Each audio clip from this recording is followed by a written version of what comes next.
transfers title to prove ownership with possession and should be recorded in the public records through constructive notice. It's called a deed. Hiccup. Now, the parties to the deed are as follows, and this will be probably our last learning concept for today. We'll move forward tomorrow. Page 134.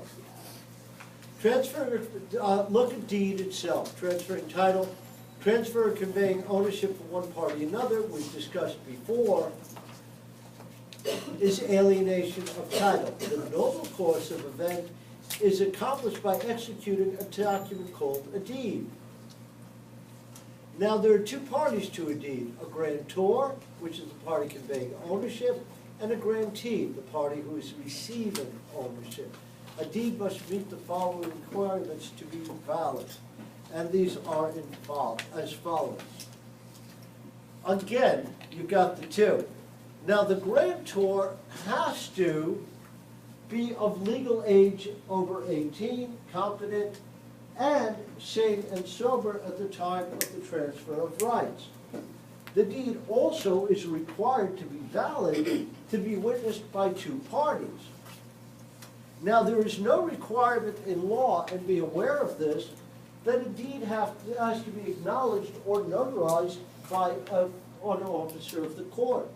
But any deed that any party that wants to record the document must have an officer of the court witness the signatures of grantor and other witnesses, called an officer of the court a notary public.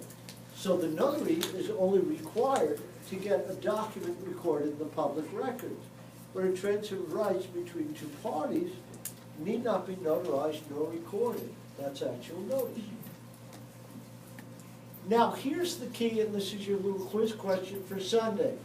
The grantee, who is the new party receiving title, has no need to be competent, nor do they sign the deed. Again, famous case, New York. It hit the courts. Leona Helmsley, you know who she left all of her properties to? Her dog. Her puppies, who cannot sign documents, even though they're smart. Yeah, there's a movie just like that. What is it called? Is that even? It's a kid. By the way, there's a famous hotel in Memphis. I forgot the name of it, darn it. But the Ducks own it. Yeah, I know which one. Ducks. The new I owner, was there. the grantee does not need to sign it? Never signs. Never signs. Take a look at any deed. The grantee's name is there without signature. The grantor's name is there with two signatures and theirs. Grantees don't sign. Yeah, grantees don't sign. Now again, must be in writing. Again, parties must be named. There must be a legal description of the property, which we'll discuss in chapter 10, which is not just the folio number, not just the address, but must be precise and exact. Again, the legal rights being conveyed. By the way, if you look at a deed and it says consideration, you know what the consideration will be? $10. That's all that's needed. Come tomorrow? Yeah. Okay.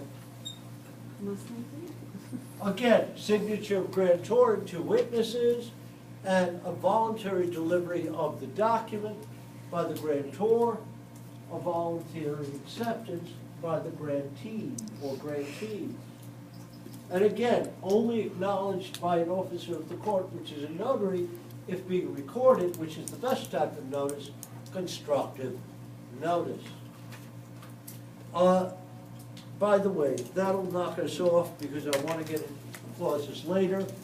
By the way, you do have a homework and assignment. It is optional.